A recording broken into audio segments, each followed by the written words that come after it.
Bonjour, bienvenue. Alors, je voulais faire un petit point sur la définition de la fraternité selon le nouveau Premier ministre Gabriel Attal. Donc, dans son discours du 5 décembre dernier, sur ce qu'il appelle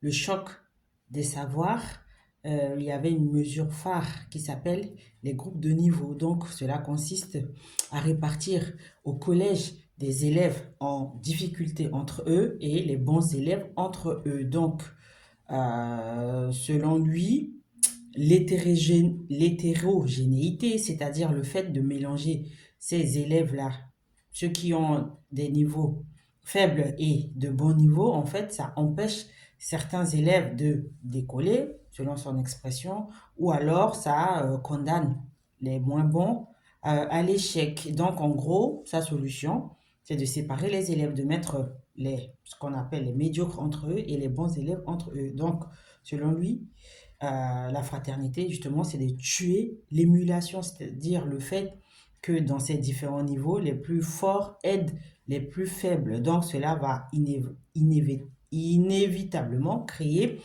une ségrégation. Donc, c'est le refus de la mixité sociale et scolaire dans les collèges. Et donc, qui seront les premières victimes de cette ségrégation institutionnelle? Ben, ça va être les enfants de familles allophones, c'est-à-dire ceux dont la langue maternelle n'est pas le français, parce que ces groupes, ils vont être créés en mathématiques et en français. Donc, les premières victimes, ce seront les enfants des familles allophones, donc des familles dont les enfants sont porteurs de handicap, des familles monoparentales et des familles déjà fragiles et défavorisées, dont les enfants issus de l'immigration. Voilà, en 2024, la définition de la fraternité selon le Premier ministre Gabriel Attal. La devise de la France pourrait ne plus être liberté, égalité, fraternité, mais